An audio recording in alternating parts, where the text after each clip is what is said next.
is make you sit down and look at your life. And if you have trauma, it teaches you how to live with it. Teaches you how to live without alcohol or drugs. So if you have an opportunity to take in a 12-step program, I highly urge you to do so.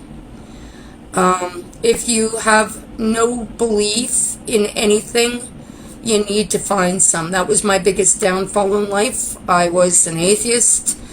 I'm not saying you have to take in God into your life. I still don't have gods per se. There's days I like to believe there's a creator. There's days I just put my faith in the universe as being something bigger and greater than I am. But at the moment you don't think that there's something greater than you in the universe, you've got a problem. And that was my problem. I figured I had control over everything. You Do you had know it when all. we're in active addiction, we think we got control, baby. I can handle it. You know how many addicts I talk to on a daily basis? Oh, I can handle it. I can handle it. Where's your house? Where's your family? Where's your children? You know, we all think we got it under control, because to admit we're not in control means we've lost the game, so to speak. And none of us want to admit that. None of us want to admit it. Absolutely. And a lot of, I know I lived with an addict for a lot of years, and my first husband was an alcoholic, or is an alcoholic. I'm sorry, he's still an alcoholic. And you know, it destroyed the family. And one of the things I remember him saying was, well, you know, it's not a problem for me. Like, I can still go to work, and I can still, you know, but it is a problem for you because it's a problem for me. And if it's affecting your family, it's a problem for you.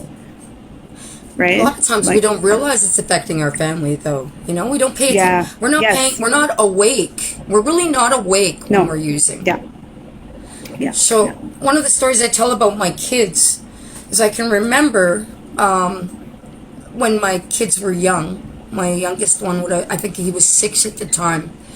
I can remember one morning on a Sunday after we'd had, you know, people in the house partying the night before, my 6-year-old running into my bedroom and shaking me and saying, Mommy, there's a man lying face down on the kitchen floor.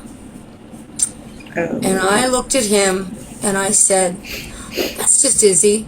Step over him. Now, at that time, that seemed like a normal response. I look back at that now and I go, what the hell was I thinking? What kind of a life was that for my 6-year-old, stepping over people, laying on the floor, passed out? And thinking that was okay, right? I'm lucky. My kids are all, I only have one that I worry about with addiction issues out of 5 children. Some of them I had worries about before I went to prison, but I have to admit, they did learn from my mistakes at that point. And a lot of them are sober now and don't drink. I'm very blessed that all of my children still love me, still have me as a part of their family. It was not easy in the beginning. When I first got out, there was hurt feelings and broken hearts and a lot of conversations. But I use my life to try and tell people no matter how far you fall, no matter how tragic your life has become, there's always a way out. There is always an answer.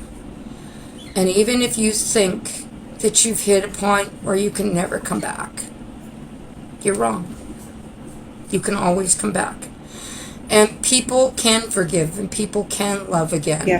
And I'm so blessed that my 7 grandchildren, you know, come in and hang out with Grandma. And the funny thing is, you know, for 4 years I never saw any of them. For 4 years I didn't get to see my children or my grandchildren. The only people who visited me was my mother and my sister and her husband. And of course the abusive boyfriend, who I was really stupid.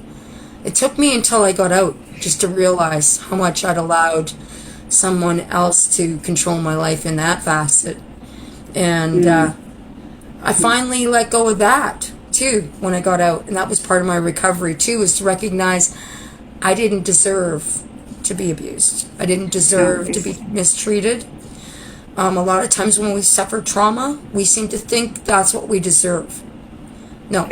It's what we know when you're in that. It's what you know, and it almost becomes comfortable in some really fucked up kind of way.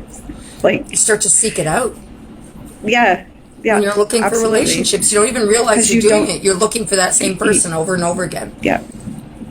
Because you don't know any better, right? Or you don't know anything different. I shouldn't say you don't know better. You don't know different, because that's been the experience, right? Up to a certain point, until you're taught that, hey, I'm worth more than that, and I really need to apologize to myself for allowing somebody to do those things to me, right?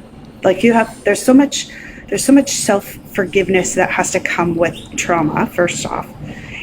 Never mind even your experiences, right? Because that you will punish yourself for the rest of your life probably for that. To an extent, yeah. I'm learning now that, like I said, the elders saved me in teaching me that didn't speak to who I was. Yes. You know, I am not the person that did that. That is not who I am. Right? It was a series of really bad choices that came out of trauma. Yes. Trauma is in itself something that a lot of us don't even recognize. You know, I considered that I'd been, you know, I was already over all this stuff, right? Because you can convince yourself you're okay when you're not. You really can. You know, I went through 18 years of my life before I actually even told anyone what I went through as a child. And I thought just by telling somebody, no, I'm okay. I told somebody, it's all good. I'm done. Yeah. Right? And you carry that stuff with you. So I blame myself for my whole life for everything that ever went wrong. So I blame myself for the child's sexual abuse, if you can imagine that. It was my fault. Yeah. It had to be. After all, I accepted that candy over and over and over again. Little greedy me, right? Yeah. Not thinking, okay, you were a child. He enticed you. You didn't know what was going on. You know. That's right. And you can blame yourself too for the rapes and everything else going down the road, because after all, I was drunk. I was using. Oh well, it's my own fault. You know, I shouldn't have got loaded. Blah blah blah. I put myself in that position. I put myself there. Yeah. And the thing is, right? Yeah, you honestly start to blame yourself for the actions of others, even though you had no control over what they were going to do, right? Yeah. But it was my fault because I got myself drunk. I got myself, wasted. Yeah. I was in that position at that party. I should have known somebody would have raped me, right? Yeah. So we find a way to blame ourselves for everything. So in some ways it was really easy for me to accept responsibility for the accident. I never once tried to deny it was my fault, because after all, everything in my life had been my fault, right? All along. Yes. But, absolutely. 100% that was my fault. Nobody else could take the blame for it. Would I say that maybe if somebody somewhere along the line had realized just how much pain I was in from all of the traumas I'd been through in my life, if somebody had intervened years before, if that wouldn't have happened? Probably. Maybe that's why I work so hard at trying to help people who identify that they're, in trauma or living with trauma. I try to get them help, because I know that the sooner we can help somebody through that, the sooner we can get them on to a life that's going to be happiness and avoid other traumas that are going to happen, But Yeah. Oh. You were frozen there for a while. We could hear the audio perfectly fine, but your face was frozen in time. So just keep going. Yeah, unfrozen now. Awesome. Yeah. You have somebody singing in the background.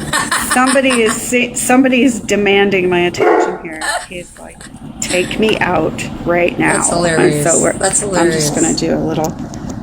I'm just gonna unplug. So, then you joined Star Maker, and that has helped you with your mental health, right?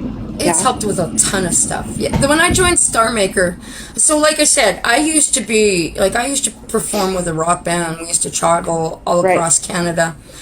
And I should mention that while I was in prison, a month before I got out, it was about a month and a half before I got out, I was talking to my drummer, I called him my brother. Yeah, we were so close and had been together for so many years on the road. We called each other brother and sis. And I was talking to my bro, and he says to me, almost like he knew something was going to happen, sis, no matter what happens, you promise me you never quit singing. And I said, well, of course, bro, I'm never going to quit. And we had this plan when I got out. We were going to go back into the studio. We were going to record again because I did have a CD out that time. Right. And 1 month before I was released, my bro was shot point blank in the chest twice in a party and died. Bled out before they got to the hospital. Oh, no. He was, of course, an addict. And his addiction had led him to gang life, and someone in the gang took exception to him, and he was killed. So when I got out, I was lost because I had this whole plan. Music was going to be my life when I got out. We were going to get back on the track. We were going to sing. We were going to play. We were going to hit the studio. We were going to do all this stuff. And I also have to admit to you that prison didn't do a lot for my self-esteem, of course.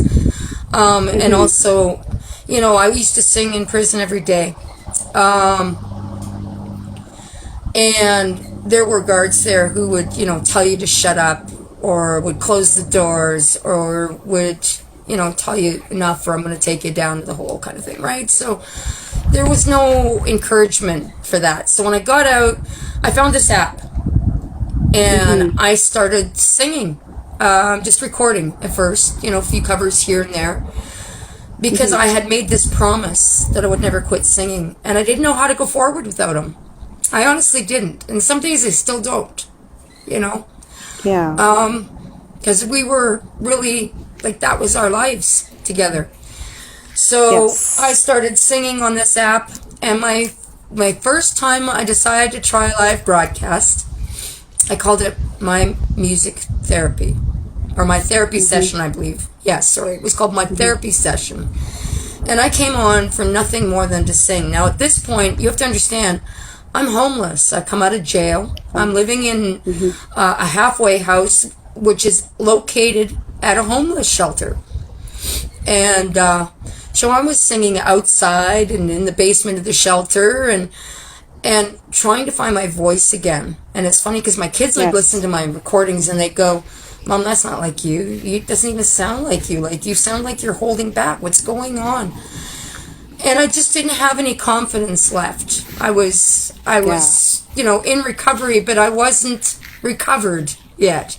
Yes. And so singing every day on this app and having people come in and go, wow, you have a beautiful voice. Wow, I love that. Can you sing this? Wow, I really enjoy you. That was huge for me.